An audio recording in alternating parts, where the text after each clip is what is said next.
we're doing here live with theblogs.com to go along this article is to show you a compilation of hook echoes and other radar detecting situations on radar.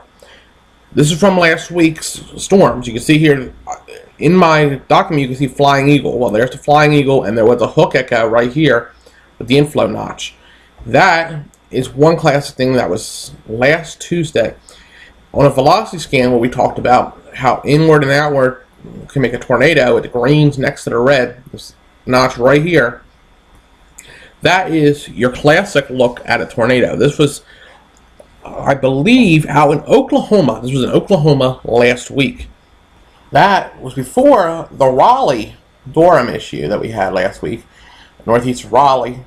You can see the greens next to the reds. This is generalized National Weather Service radar you can get on weather.gov. You just got to zoom in on the base velocity and get these images. But you see how the reds come into the greens. That's why tornado warnings are issued. This was a real live stream thing last week during that storm.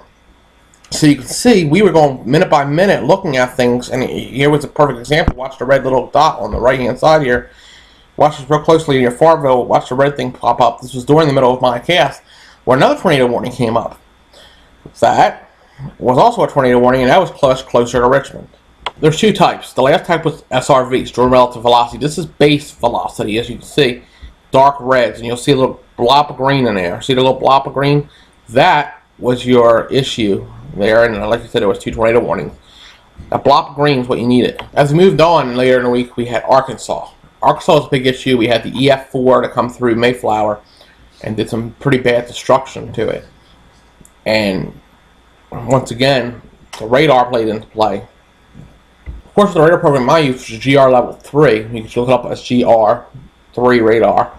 It does cost a little bit of money, but you see here, we look at these storms and look for rotation.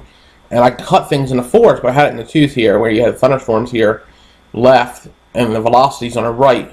And you can see the greens and these initially became tornado warned eventually. So when you looked at it, you really can look into these cells in real time. I like the radar system, and this was part of that massive outbreak near Mayflower. So it's a great thing to use, and I highly recommend it. So like I said, radars, read my article, and there's also more on the How to Read Tornadoes article. Thank you very much. Live on blog.com, Meteorologist News.